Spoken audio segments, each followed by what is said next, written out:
ದೀಪ ಈ ಕನ್ನಡ ಪದದ ಅರ್ಥ ಹಾಗೂ ವಾಕ್ಯ.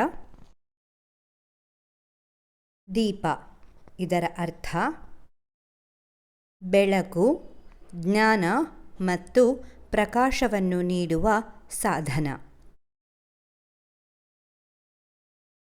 ಸ್ವಂತ ವಾಕ್ಯ.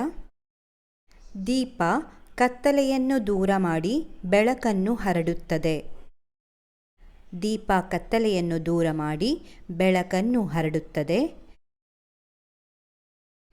ದೀಪವು ಜ್ಞಾನ ಮತ್ತು ಶಾಂತಿಯ ಸಂಕೇತ. ದೀಪವು ಜ್ಞಾನ ಮತ್ತು ಶಾಂತಿಯ ಸಂಕೇತ. ಇದು ದೀಪ ಕನ್ನಡ ಪದದ ಅರ್ಥ ಮತ್ತು ವಾಕ್ಯ. ಧನ್ಯವಾದಗಳು.